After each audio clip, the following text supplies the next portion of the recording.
சேலத்தில் நீடிக்கும் டாஸ்மாக் ஊழியர்கள் போராட்டம், தனியார் பார்களில் அலைமோதும் மதுப்பிரியர்கள் கூட்டம். சேலத்தில் டாஸ்மாக் ஊழியர்கள் 3வது நாளாக தொடர் போராட்டம். 177 கடைகள் மூடல். 3 நாட்களில் 15 ரூபாய் கோடிக்கு மேல் அரசுக்கு வருவாய் இழப்பு ஏற்பட்டுள்ளதாக தகவல். மதுபாட்டில்கள் வாங்க தனியார் பார்களில் அலைமோதும் மதுப்பிரியர்கள் கூட்டம், போலீசாருடன் வாக்குவாதம். சேலம் மாவட்டத்தில் டாஸ்மாக் கடைகள் தொடர்ந்து மூடப்பட்டுள்ளதால் தனியார் பார்களில் மதுபாட்டில்கள் வாங்குவதற்காக நூற்றுக்கணக்கான மதுப்பிரியர்கள் நீண்ட வரிசையில் காத்திருக்கின்றனர். ஊழியர்களின் தொடர் போராட்டத்தால் கடந்த 3 நாட்களில் மட்டும் சுமார் 15 கோடி ரூபாய்க்கும் மேல் வருவாய் இழப்பு ஏற்பட்டுள்ளதாக தகவல்கள் வெளியாகியுள்ளன. மதுப்பிரியர்களின் கூட்டம் அலைமோதுவதை காட்சிகளில் பார்க்க முடிகிறது. தற்போதைய கள நிலவரம் குறித்து விளக்குங்கள். சேலம் மாவட்டத்தில் டாஸ்மாக் பணியாளர்கள் தங்களது பல்வேறு கோரிக்கைகளை வலியுறுத்தி கடந்த 26ஆம் தேதி முதல் இன்று 3வது நாளாக தொடர் போராட்டத்தில் ஈடுபட்டு வருகின்றனர். டாஸ்மாக் கடைகளில் காலி மதுபாட்டில்களை திரும்பப் பெறும் திட்டத்தை தனியாருக்கு ஒப்படைக்கக்கூடாது.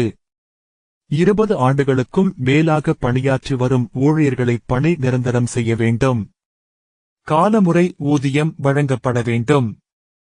இந்த கோரிக்கைகளை வலியுறுத்தி சேலம் மாவட்டத்தில் உள்ள 177 டாஸ்மாக் கடைகளும் முழுமையாக மூடப்பட்டுள்ளன. சேலம் மாவட்டத்தில் நாள் ஒன்றுக்கு சராசரியாக 6 கோடி ரூபாய் வரை மது விற்பனை நடைபெறும். ஆனால் இந்த தொடர் போராட்டத்தின் காரணமாக கடந்த 3 நாட்களில் மட்டும் அரசுக்கு சுமார் 15 கோடி ரூபாய்க்கும் மேல் வருவாய் இழப்பு ஏற்பட்டுள்ளது. டாஸ்மாக் கடைகள் மூடப்பட்டதால் மதுப்பிரியர்கள் பெரும் ஏமாற்றம் அடைந்துள்ளனர். இருப்பினும் சேலம் லீ பஜார் மற்றும் 4 ரோடு பகுதிகளில் உள்ள தனியார் பார்களில் மதுபானங்களை வாங்குவதற்காக நூற்றுக்கணக்கான மதுப்பிரியர்கள் நீண்ட வரிசையில் காத்திருக்கின்றனர்.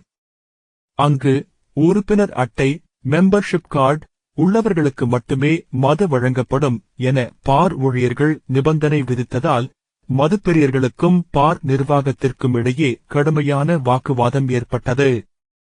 இதனால் அங்கு நிலவி வரும் பதற்றத்தை தணிக்க காவல்துறையினர் விரைந்து வந்து கூட்டத்தை கலைக்கும் முயற்சியில் ஈடுபட்டுள்ளனர். தற்போது போராட்டத்தில் ஈடுபட்டு வரும் டாஸ்மாக் பணியாளர்களுடன் சேலம் மாவட்ட டாஸ்மாக் மேலாளர் தீவிர பேச்சுவார்த்தை நடத்தி வருகிறார். இந்த பேச்சுவார்த்தையில் சுமூக முடிவு எட்டப்படும் பட்சத்தில் நாளை முதல் கடைகள் மீண்டும் திறக்கப்படலாம் என எதிர்பார்க்கப்படுகிறது. அதே வேளையில் இந்த சூழ்நிலையை பயன்படுத்தி ஒரு சிலர் சட்டவிரோதமாக கூடுதல் விலைக்கு மது விற்பனையிலும் ஈடுபட்டு வருகின்றனர்.